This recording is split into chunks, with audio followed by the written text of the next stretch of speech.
growing up, I started playing baseball, and I just fell in love with it. And I was very energetic and passionate about it. I read books. I don't think I read a book that wasn't a sports book until I was in the 7th grade and had to read something different. But my problem was I couldn't hit, and back then nobody wanted to help you with your hitting because they didn't want to make it worse than what it was. When I was probably 10, 11, 12 years old when we first moved to California, I saw some guys throwing bats, and the concept kind of just stayed with me. And then when I started coaching my daughters, I had an idea of simulate that drill, but I couldn't get it to work.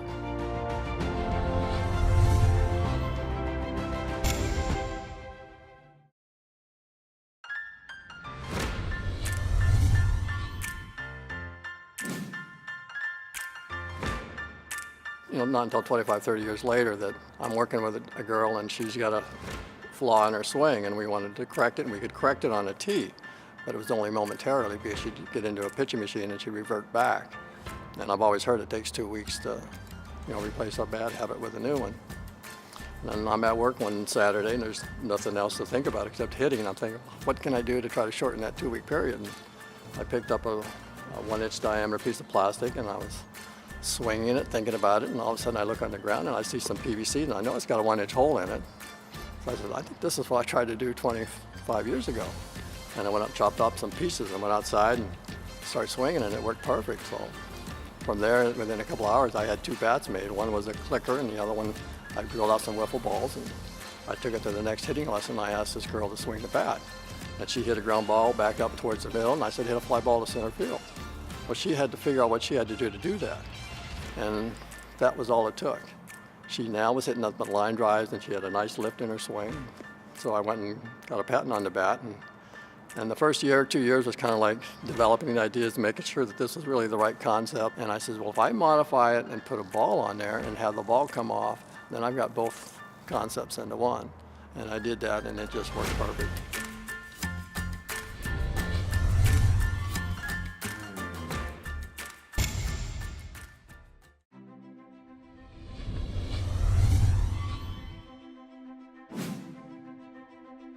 Being a machinist by trade, I know a good tool versus a cheap tool.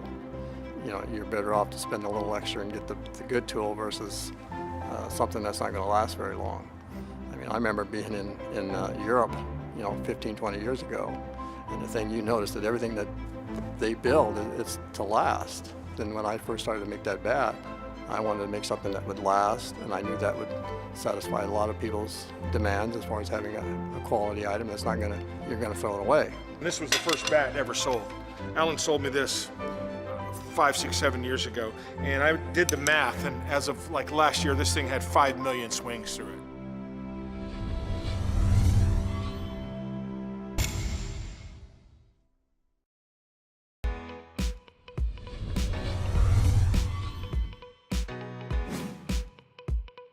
There's a reason for every single thing we do in hitting, and it all leads to the bat path. The Proglider is the first bat that I've ever seen that teaches, almost makes you, forces you to stay on this proper bat path, this sort of short to long. And once I started to realize that 80, 90% of the coaches teach this bat path, and the feedback I was starting to get, then I really knew then that I really had something special. And essentially what it does, it creates feedback. 80% of what we learn is visual. And there's not a training bat out there that I know of that gives you the visual feedback of the ball coming off. When I set a ball on this Proglider, okay, and I do what's right, and I end up short inside and then long through, I get a number of different feedbacks. When we can feel something, see something, and hear something, it's going to be more absorbed. I certainly get the feel when this clicks. This thing clicks at the point where the contact should be made. What would be effectively right back up the middle, like that. Okay, I feel that, I hear it, and then I see the ball fly off the bat. You see it and you feel it almost instantly. Instantaneous feedback, the bat does not lie. It just does not lie. And because of the visual positive feedback that you did it right versus you did it wrong, because it'll tell you when you did it wrong too, it builds that muscle memory much quicker. especially if you have a good understanding of what you're trying to do anyway. When you have your mechanics dialed in like the Proglider helps you do, and couple that with a solid mental approach, and specifically know how to hit different types of pitching, it just lends itself to having a more confident at bat and therefore a more successful season.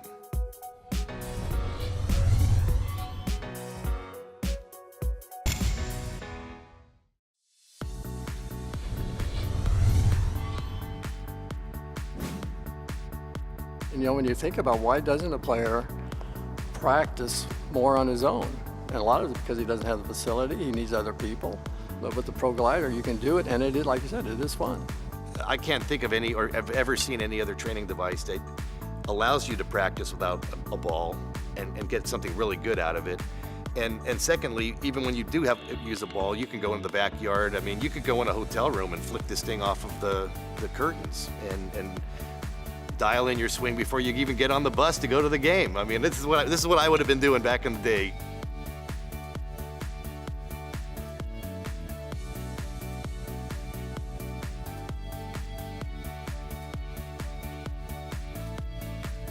I think one of the best things you can do is take that bat and put it in somebody's hand before you try to tell them what it does, and just let them swing it.